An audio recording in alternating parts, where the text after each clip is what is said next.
Deputy Speaker, on the 20th of September 2001, former President of United States of America, George Bush, declared what became known as the War on Terror on Iraq and Afghanistan, stating that, I quote, "It will not end until every terrorist group of global reach has been found, stopped, and defeated."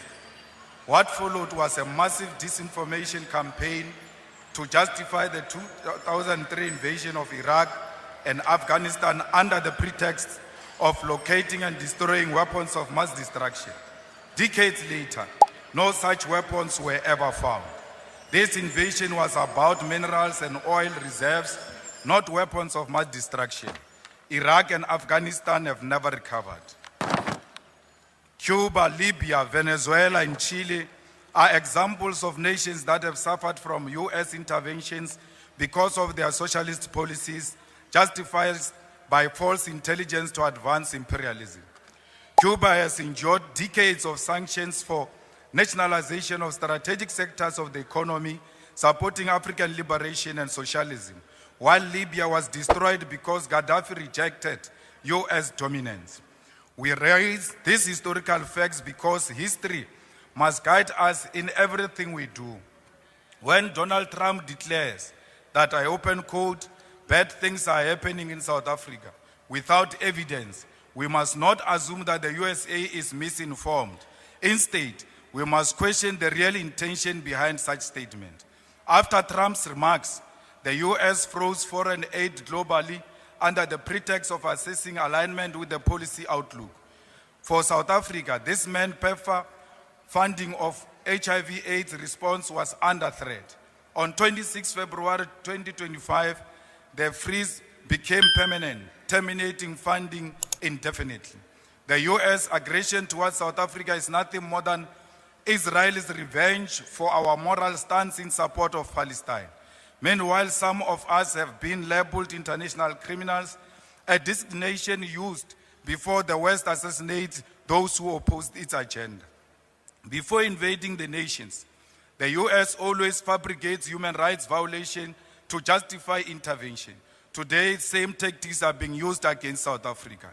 The growing calls by right-wing groups for foreign funding to establish independent states and to be armed by foreign interests must be recognized as part of a broader plan.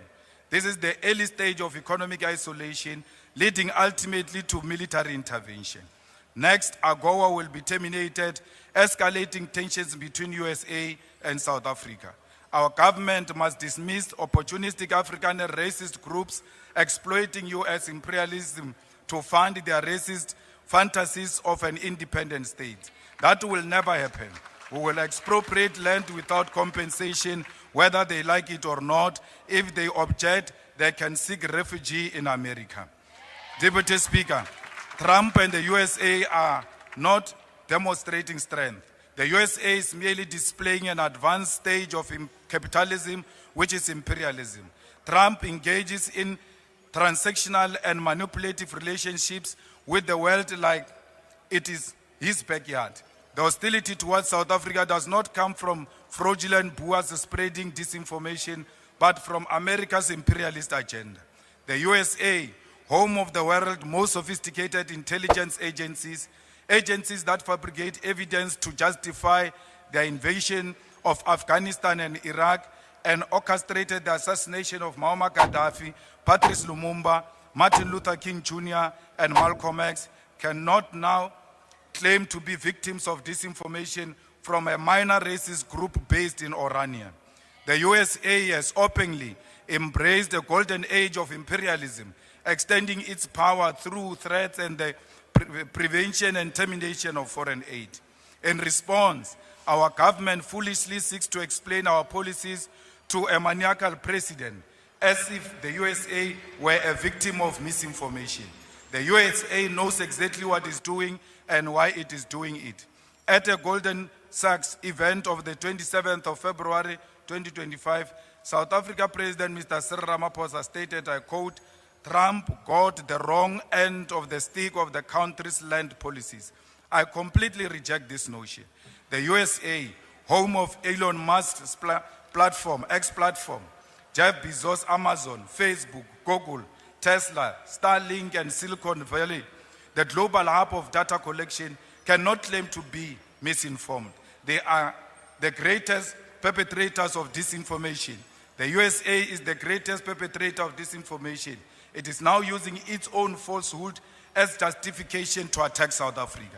This government refused to acknowledge the real issues. We are being punished for supporting Palestine against apartheid Israel, nothing else. The USA does not believe there is a white genocide or land grabs in South Africa.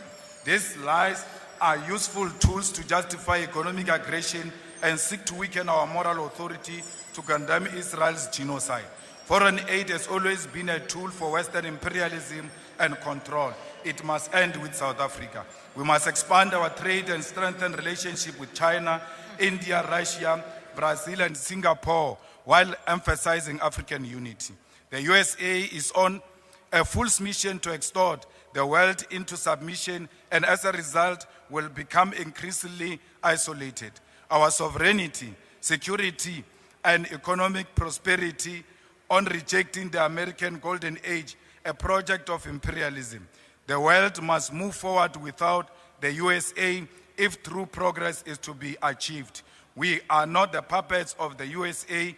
We will never be bullied by Donald Trump and his friends. South Africa remains an independent state, which is not handled by the USA. The majority of South Africans love their whites. They worship them everywhere they go. Why will they kill them? They always seek white validation and affirmation of whiteness. It is a black talent. It is a black talent. It is not a black talent until white people say so. If it is a black skill or innovation, it is not until white say so.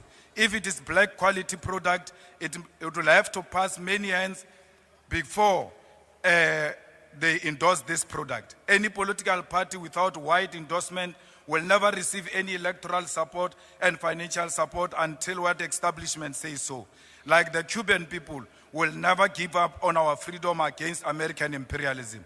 We must unashamedly continue to stand with Palestine and Russia.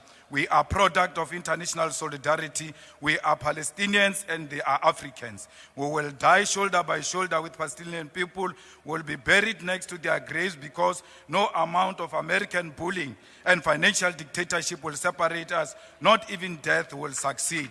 From the river to the sea, Palestine shall be free. We are not product of land theft or genocide. We are not grabbing any land, but claiming what rightfully belongs to us. We are not engaged in what genocide. Instead, we are coexisting with our white murderers. Whatever it takes, this land shall be expropriated and will be returned to its rightful owners. Victory is certain. Hasta la victoria siempre.